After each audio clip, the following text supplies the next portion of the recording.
Des logements vacants pour les insectes en plein centre-ville. Au cœur d'un écoquartier en pleine création, les bureaux de deux associations à objet environnemental se sont installés dans un nouveau bâtiment commun. Il fallait trouver un élément extérieur visible pour symboliser leurs actions. L'hôtel à insectes s'est imposé. C'est aussi le premier nichoir urbain de cette taille. Nous avons la nécessité de protéger la biodiversité en ville, de l'accueillir au mieux, mais c'est aussi une expérience scientifique. C'est-à-dire qu'au printemps, parce que là, en cette période, on n'accueille pas beaucoup d'insectes, mais au printemps, on va voir l'effet de la venue de nouveaux insectes, comment ils vont s'installer, comment ils vont profiter de cet hôtel, comment on peut la favoriser. Le bâtiment permet d'implanter la biodiversité en ville et prend aussi une dimension de laboratoire en assurant le suivi des différentes espèces qui vont s'installer.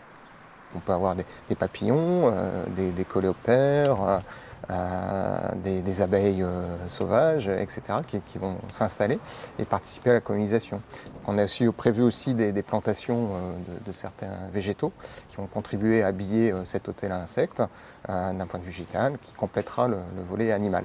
Le projet s'est intégré dans le renouvellement du quartier Eudelet, emblématique de la politique d'écoquartier de la ville. Une nouvelle façon de concevoir la ville avec cet hôtel de plus de 60 chambres et 300 alvéoles, donc une capacité aussi à loger l'ensemble de la nature et l'ensemble des êtres humains ainsi que des insectes. L'hôtel à insectes va faire l'objet d'actions pédagogiques auprès des habitants du quartier et des scolaires dès l'arrivée de ses pensionnaires au printemps prochain.